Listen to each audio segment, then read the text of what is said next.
Hey guys! In this video, I'm going to give you some insights on how I spend my money as a homeowner in Sydney. I wanted to make this video so that I can give you an insight into my life and how I spend my money each month. But before I get into the video, I did want to give you a bit of a background on my situation. I'm a homeowner in Sydney and I also do have a partner which I bought the property with, so we split most of our expenses in two. We also have no kids. I also dropped out of university after just a year and a half, so I don't have any student loans anymore. And we have no debt except for our mortgage. We also have an emergency fund which covers 6 months of our living expenses. So I thought it would be good to share this video with you so that you have an insight into what expenses go into being a homeowner in Sydney. Here are all the things that I spend money on each month. My biggest expense is investments, which I spend $3,000 to $4,000 per month. My second biggest expense is my mortgage, strata and council. My third biggest expense is superannuation, then groceries, eating out and going out, home renovations, transport, car maintenance, petrol and insurance, gifts, and miscellaneous, which varies month to month. This is why I invest $3,000 to $4,000 per month. And if you do enjoy videos like this, please remember to give this video a like so that I know what you guys like and will produce more of these types of videos. And please subscribe to my channel if you do want to see more. I produce 2 new videos every single week about how to make money, how to save money, and how to set yourself up for financial freedom. So my biggest expense is investments, which I spend $3,000 to $4,000 per month. Every month, I try to invest a significant amount of my income, and this helps me not to get too tempted on spending more money. My thinking when it comes to expenses is I can either spend money on something which will decrease in value today, or I can invest in something which will appreciate in value over time. And these investments will enable me to have the freedom on how I will spend my time in the future.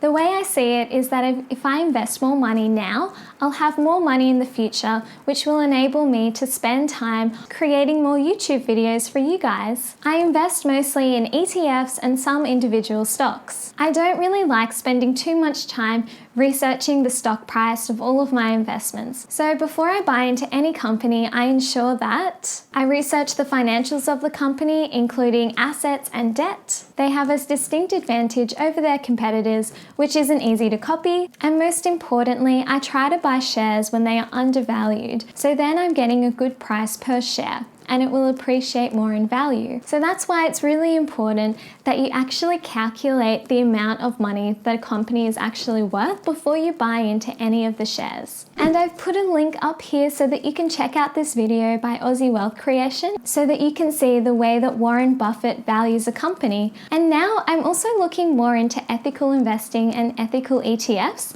The way that I see it is I do obviously want a return on investment for my money, but also if I'm able to invest in companies and causes which I'm really passionate about, then I think that it's a win-win situation. So if you'd like to learn more about ethical investing and ethical ETFs, let me know in the comments. I read every single one of your comments and I would love to know. So my next biggest expense is my mortgage, strata and council fees, where I spend $1,100 per month. These are homeowner related expenses. I bought my first home a year ago for a price of $500,000 and I put a 20% deposit down on the place. The loan was $400,000 at an interest rate of 3.5% for 30 years. After researching what type of home loan I should get, I ended up picking a variable rate on a principal and interest loan. The reason why I chose this loan is because it was also recommended to me by my mortgage broker and also the Barefoot Investor. I've been quite lucky because in the past 12 months, the interest rate has actually dropped twice on my plan. So I'm really thankful that I did end up getting a variable rate. So the interest rate ended up going from 3.5% to 2.72%, which over 30 years will save me around $60,000. So that's why interest is really important, especially when you do look at it from the lifetime of your loan. For my mortgage, I spend about $900 per month. Before looking at purchasing a home, I didn't really know what strata fees were. Basically, strata fees are a fee that all of the owners in a building pay to keep the building well maintained and in good condition. And this fee can be really expensive depending on the facilities in your apartment building. I have an apartment which was built in the 70s, so it doesn't have a lift, it doesn't have a gym, a pool, or a concierge. So the strata fees are quite low. I only pay around $100 per month. Before buying my first home, I also didn't realise that you also do need to pay a fee to the council in order to maintain the bins, the areas, parks, etc.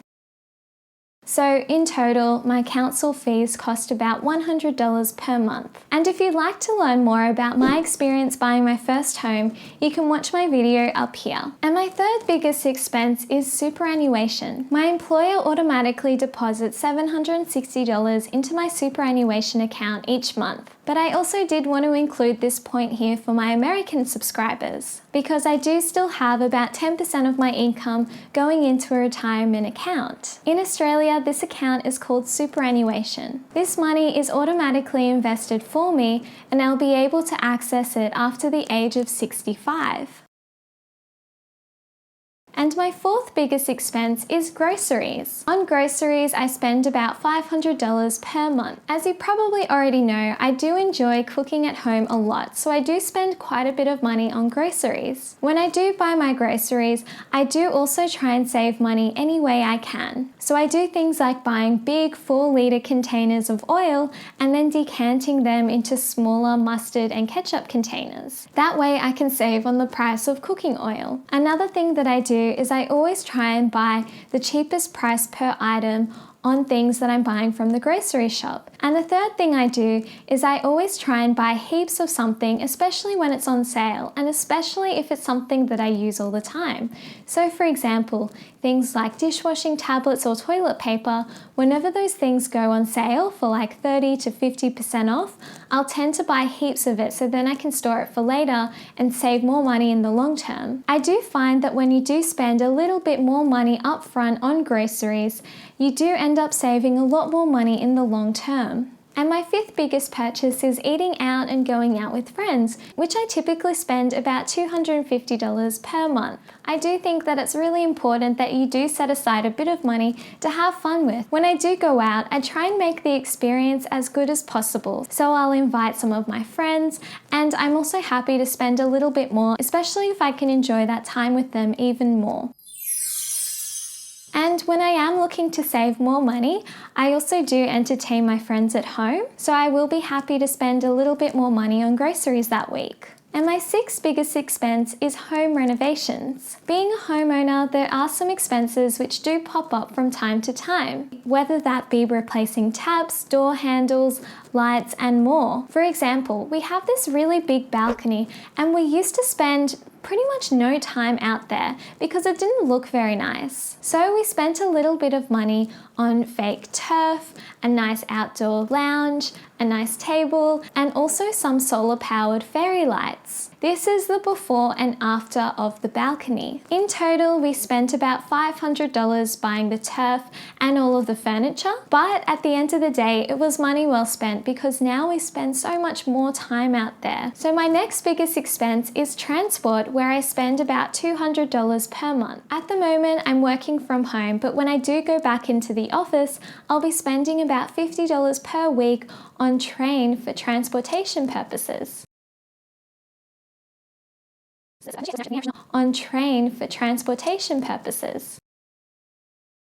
And my next biggest expense is car maintenance, including insurance and petrol. The car that I share with my partner is a pretty old car which my dad just gave to us for free. It really is just one of those things which takes us from point A to point B. And I'm not too fussed about getting an upgrade until it really just dies on me and we really have to buy a new one. And my next biggest expense is gifts, where I spend about $150 per month. But I only really do go online shopping on sites like Sephora and Adore Beauty when I do need to buy my friends presents. So I'll often be looking at these sites, and if I do see a nice gift for someone, I'll often purchase it in advance and then store it in my cupboard for when their birthday comes around. This has been a really great strategy because whenever events do pop up, I always do have gifts ready to go.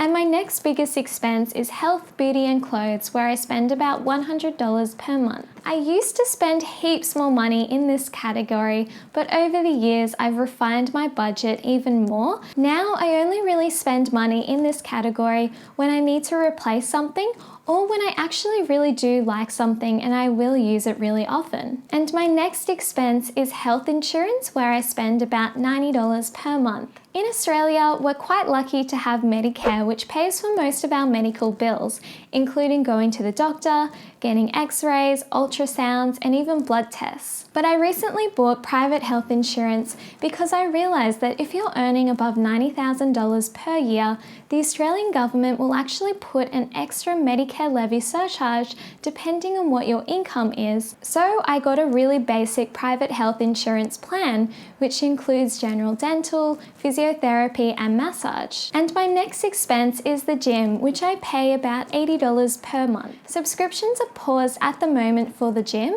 but when they do resume, I'll be paying about $80 per month to use the gym facilities.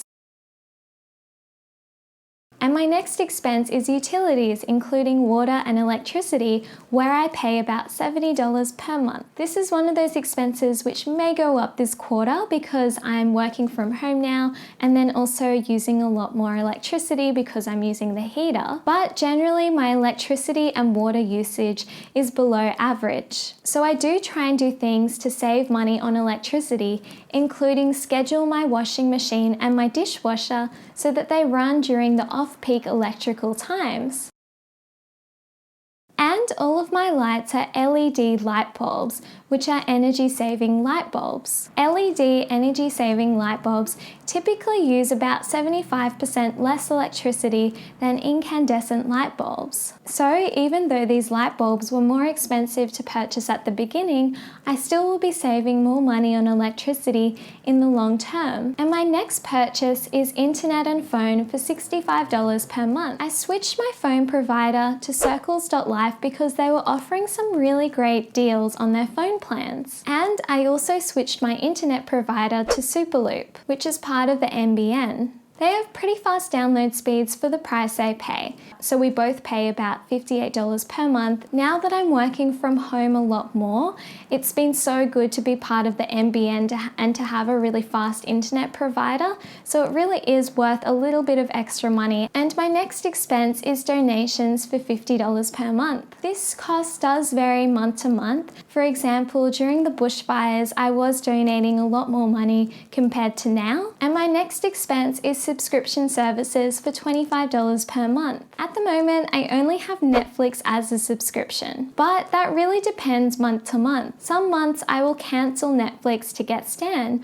or perhaps I'll get Spotify or Audible. When it does come to subscriptions though, I do try and make sure that I do cancel any subscription services which I'm no longer using.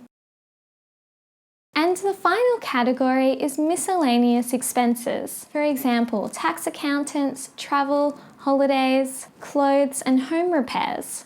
In conclusion, I've tried to reduce my expenses as much as possible so that I can save more money and invest more money for my future. Thanks so much for watching this video. I hope you enjoyed it and I hope you found it useful. If you did enjoy this video, please remember to give this video a like. And if you did like this video, please subscribe to my channel. I produce 2 new videos every single week about how to make money, how to save money, and how to set yourself up for financial freedom. And let me know in the comments, are there some things which you spend more on than me, or some things that you spend less than me on? I would love to know what kind of things you're spending money on.